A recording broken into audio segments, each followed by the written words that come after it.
Okay, so we made some changes to some times, and so this subject of this video is going to be looking at the TD Result Audit Report. And so this is going to be a report that lets the TD know just what happened during the race. So I'm going to Reports, Other, TD Audit Report, and then kind of off my capture screen, both runs. And so this gives me sort of a look at all the anomalies that happened during the race, and so we can see whether or not everything makes sense. So 720-25 is up here, 720-03 is down below. So the later events are up top and the earlier events are down lower. So bib 15 was DNF'd at 720-03, and then they received a time via the timing screen at 720-25. So they must have been DNF'd and then put back on course.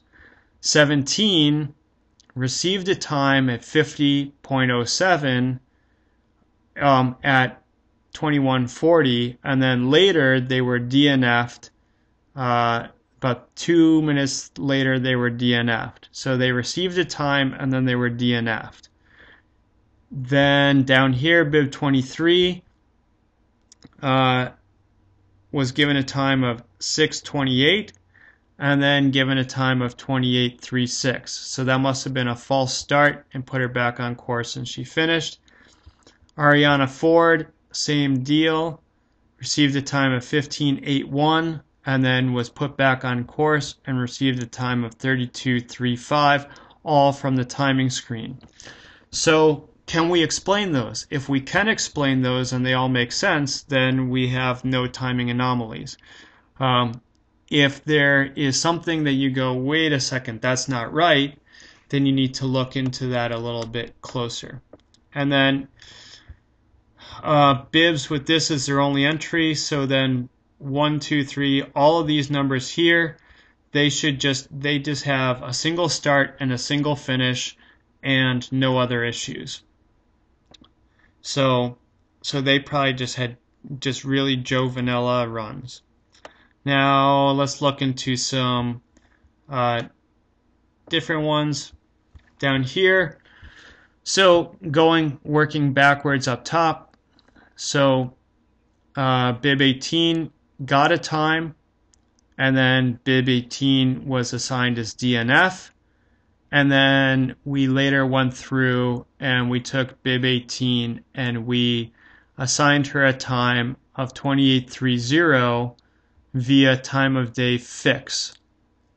So somehow she got the wrong time, we DNF'd her, and then we gave her the right time via time of day fix. So that was a manual intervention. Bib run 1 time of day edit. So at 7:26, bib 21 received a time of 44:57. Then much later, an hour and a half later, we went back in to the time of day edit and we manually changed her time to 36.14.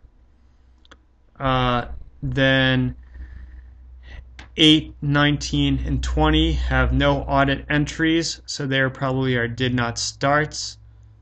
Now our run 2, so run 2, here's the list of numbers that have just a start and just a finish and nothing else going on. Then going down here, we have time of day edit with, so here was the time that was given to them, 26:49. Then we later went through and we manually edited that to be 28:26. And then down here, bib 33 for the second run from the timing screen earned a 36.59. Then we went to the edit competitor screen and we changed that to 35.95. and then we have some that have no audit entries at all. So this is a list of basically all of the interventions that happened during the course of the race. So ultimately, if we want to go back and recreate what happened, this is where we go back and we find just what were the places where we sort of manually intervened from the process of just start, finish, start, finish, start, finish, start, finish. And so this is a really, really valuable thing for a TD to look at, to know that the timing is working correctly or is not working correctly. And it's also a good thing for the timer to see that the timer can go through this at the end of the race and find out whether or not they did anything that they shouldn't have done, because once they get used to reading this, they should be able to sort of pick up problems. Why did I for instance, why did I DNF this person 2 minutes after they received a run? I would like an answer to that. I should have that on Scratch Sheet. If I don't have that on Scratch Sheet, I should probably try to recreate what happened at that time.